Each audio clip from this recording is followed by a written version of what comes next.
இன்றைக்கி நம்ம கமகமன வாசனையோட செம்ம டேஸ்ட்டாக தேங்காய் தோசையும் தக்காளி சட்னியும் தாங்க பண்ணியிருக்கிறோம். சரி வாங்க எப்படி செய்யலான்னு பார்த்துடலாம்.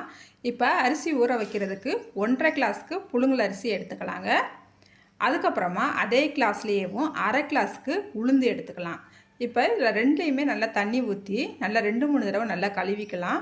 அதுக்கப்புறமா தண்ணி ஊற்றி ஒரு 4 மணி நேரத்துக்கு இதை மூடி வச்சு நல்லா ஊற விட்டுறலாம். இப்போ நம்மளுக்கு 4 மணி நேரம் நல்லா ஊறி வந்துருச்சு. இப்போ உளுந்த ஒரு மிக்சி ஜாருக்கு மாற்றிக்கலாம்.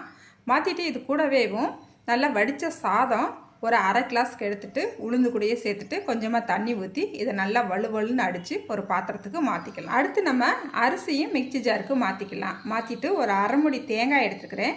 இதை நல்லா தேங்காய் பூவாக நல்லா மிக்சியில் அடித்து எடுத்துகிட்டு வந்துட்டேன். இதையுமே நம்ம சேர்த்துக்கலாங்க. அரிசி கூட சேர்த்துட்டு கொஞ்சமாக தண்ணி சேர்த்துக்கிட்டு தேவையான அளவு உப்பு சேர்த்துக்கலாம். சேர்த்துட்டு நல்லா வலுவலுன்னு அடித்து நம்ம உளுந்து அடித்து வச்சுருக்கோம் இல்லையா, அதோடையே சேர்த்துட்டு நல்லா கலந்து விட்டுக்கலாம். நல்லா கலந்து விட்டுட்டு இப்போ இதை மூடி வச்சிடலாம்.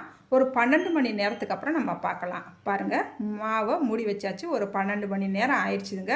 இப்போ மாவை நம்ம ஓப்பன் பண்ணி பார்த்துருக்குறோம். நல்லா புளிச்சு சூப்பராக நம்மளுக்கு மாவு நல்லா சாஃப்டாக வந்திருக்குது. மாவை பார்த்தாலே உங்களுக்கு தெரியும்.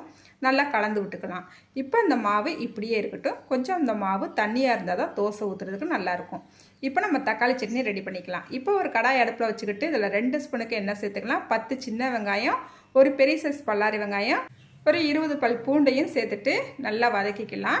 அடுப்பு மிதமான தீயிலே வச்சுட்டே வதக்கிக்கலாம். கூடவே காரத்துக்கு 4 வத்தல் சேர்த்துக்கலாம். அதுக்கப்புறமா வெங்காயம் கண்ணாடி பதம் வந்தால் பிறகு ஒரு 4 தக்காளியை நல்லா கட் பண்ணிவிட்டு இதோட சேர்த்துக்கலாம். இந்த தக்காளி சட்னிக்கு தேவையான அளவு உப்பு சேர்த்துட்டு நல்லா கலந்து விட்டுட்டு மூடி வச்சு ஒரு 5 நிமிஷத்துக்கு இந்த தக்காளியை நல்லா வேக விட்டுறலாம். பாருங்கள், தக்காளி நல்லா மசிஞ்சு சூப்பராக வெந்து வந்துருச்சு.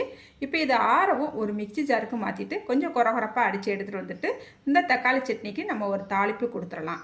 தாளிப்பு கொடுத்தோடனே நம்மளுக்கு தக்காளி சட்னி சூப்பராக ரெடி ஆயிடுச்சுங்க. இப்போ நம்ம தோசை ஊற்றிக்கலாங்க. இப்போ ஒரு தோசைக்கல் அடுப்பில் வச்சுக்கிட்டு நல்லா எண்ணெய் தடவிக்கலாம். 2 கரண்டிக்கு மாவு சேர்த்துக்கலாம். கொஞ்சமாக நெய் சேர்த்துக்கலாம். நல்லா ஒன் சைடு வெந்தா பிறகு இன்னொரு சைடு திருப்பி போட்டு நம்ம தோசையை வெந்தா பிறகு நம்ம எடுத்துக்கலாங்க. அதே போல் தோசையை நம்மளுக்கு கொஞ்சம் மெல்லிசாக வேணாலும் ஊற்றிக்கலாம், கொஞ்சம் தடிமனாலும் ஊற்றிக்கலாங்க. தேங்காய் தோசையோட இந்த தக்காளி சட்னியை அப்படி தொட்டு அப்படி சாப்பிடும் போது ஆஹா, அப்படி ஒரு டேஸ்ட்டாக இருக்குங்க. மிஸ் பண்ணாமல் நீங்களும் இதே போல் ஒரு தடவையாவது ட்ரை பண்ணி பாருங்கள்.